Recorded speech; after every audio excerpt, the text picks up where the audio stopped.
Subwoofers are getting bigger and bigger. 18, 21, 24, 80 inches. You are an absolute bassaholic if those sizes ever enter your thoughts. But what about the rest of us that aren't seeking frequencies that can cause heart palpitations?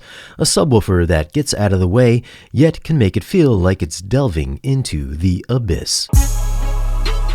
As many home theater enthusiasts know, it typically takes a large box to produce deep bass to recreate that excitement that we all clamor for in our favorite film soundtracks.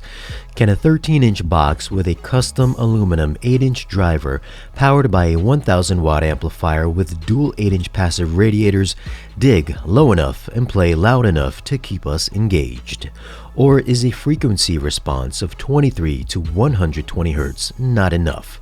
I think it's safe to assume most of us would have no issues moving around a 46-pound subwoofer, so whether it's placed in the front corner or in the back corner, moving it isn't going to be that bad. The 1-inch thick enclosure screams quality the second you lay your hands on it. It's incredibly inert. The manageable size makes getting behind it easy to make connections. You've got RCA, XLR, line level ins, or if running wires is an issue, you can go with the wireless adapter that comes included in the box. Running this to my processor via XLR is a simple one-cable connection, while dialing in the volume is even simpler using the LED illuminated volume knob. If reaching behind the subwoofer once it's in place isn't an option, using the subwoofer's app control on either iOS or Android is the next best thing. Now, since the Abyss has its own comprehensive room correction built in, I had no reason to use the one built into my processor. Seeing as I have just had a similar sized subwoofer in my theater, the KEF KC92, I of course had to see how it stacked up using the same demos. First one being Midway, played back on the Kaleidoscape. This has a supercharged Atmos mix that's heavy from 30 Hz on up. The Navy ain't gonna pay you for that.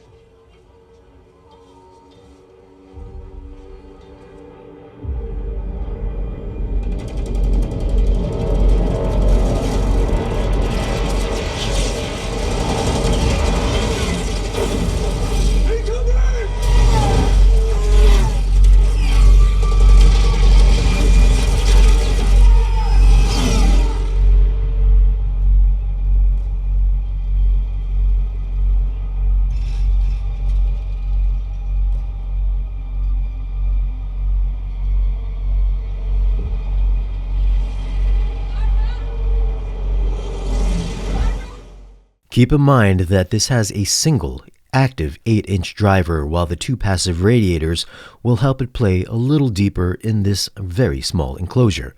And for this demo, both of these together at my normal listening levels gave me a very similar punchy controlled presence like the KEF KC92. It's got excellent weight behind every explosive bomb drop that I actually felt it vibrate up my chair.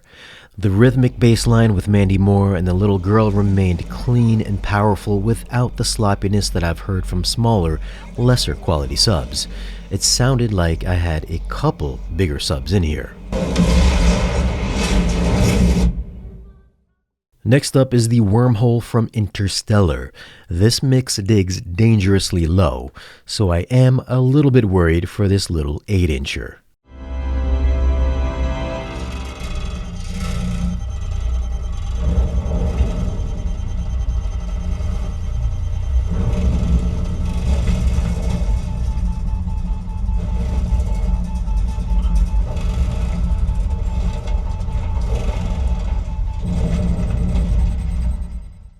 Alright, again, at my normal listening levels, this performed very similar to the KEF, which for this demo, the bass can cause serious vibrations if you have anything loose in your room.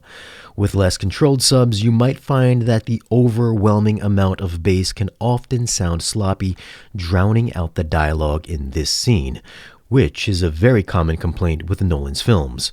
But as I mentioned earlier, the response is clean and very linear sounding, never crossing over or bleeding into the dialogue. So if you're having a hard time hearing the center channel in this movie, maybe check your subs. Controls won't work here. We're passing through the bulk. Space beyond our 3 dimensions. I have no doubt that these subs are not going to reach infrasonic levels, but let's go ahead and try anyways and pop on Edge of Tomorrow in DTS.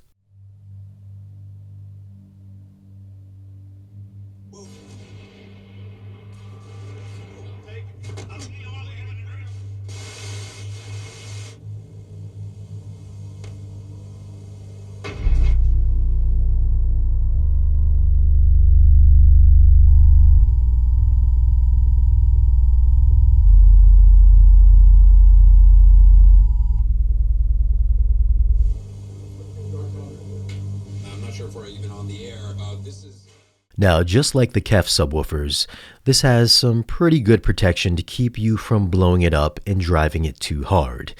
It did a respectable job of filling in my space with bass, but it isn't going to move the hairs on your arms like you would get with a larger, more powerful subwoofer. It was still very controlled and composed for the most part. However, I was inclined to push the subs harder. This is where you can make the subs reach their limits, and it will sound less than ideal if you're taxing the driver too much. It is, after all, a small 8-inch driver, so realistically, you can only push it so much. It sounded amazing at normal listening levels, but if you're trying to get it up to reference, just don't do it. You'll have to step up to one of MartinLogan's bigger models. So it's not surprising if your theater is on the larger side, these will struggle. Now, while these don't have enough juice to max out my dedicated theater, these were the ideal subs to fill out my living room, which does happen to be a fair bit smaller. But these are also the perfect match for the MartinLogan Monument 7XWs. These are in-wall speakers, but if you can't cut holes in your walls, there is an optional frame which turns this into an on-wall speaker.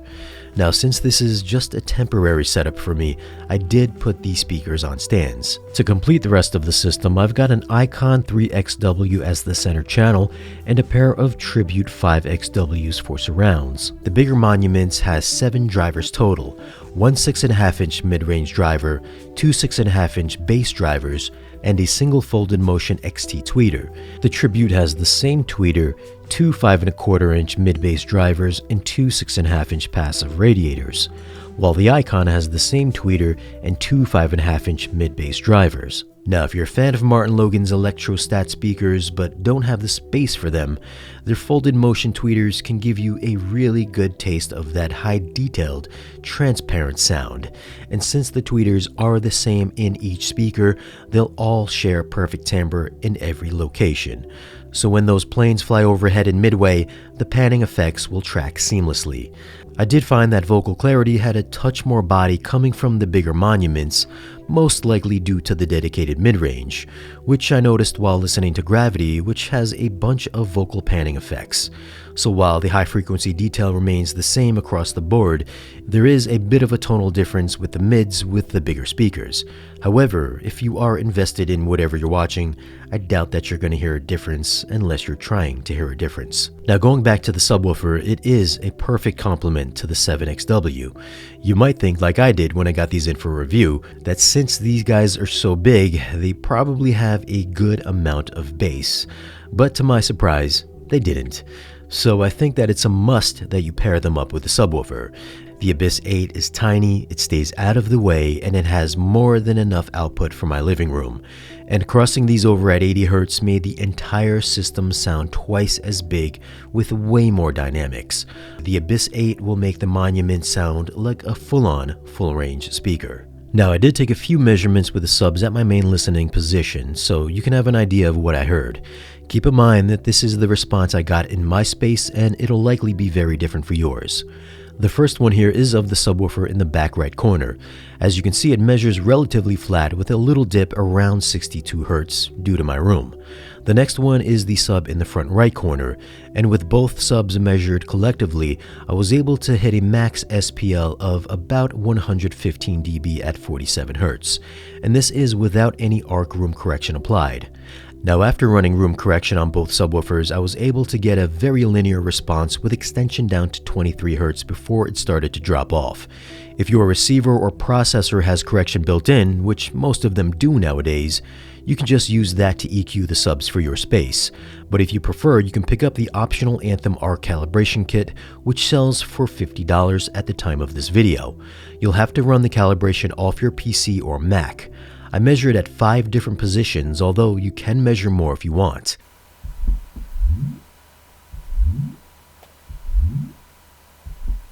It'll automatically try to give you the best response for that subwoofer, but you can manually make changes yourself. Keep in mind that ARC only corrects for a single subwoofer. It won't correct multiple subs. So if you have more than one subwoofer, you may have to make manual adjustments to each subwoofer to get the best response.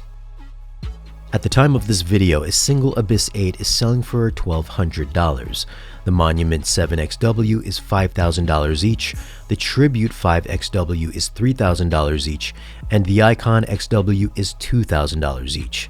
Now, I've had this system in my living room for the past few months, and it does rival my home theater for detail and clarity, and having the Abyss 8 really does tie everything together.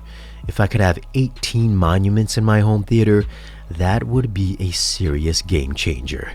As far as the Abyss 8, it's really gonna shine in a smaller room. I wouldn't recommend this for a large dedicated theater unless maybe you had 8 of these spread throughout the space. But these are tiny subwoofers. They're made to stay out of the way and not be a visual eyesore. It's a tight, snappy sounding little subwoofer that sounds twice as big as it looks. The room correction is a great addition, especially if you're not handy in taking measurements, and for $1,200, this is a sweet little package to add some bottom-end flavor to your movie or music setup.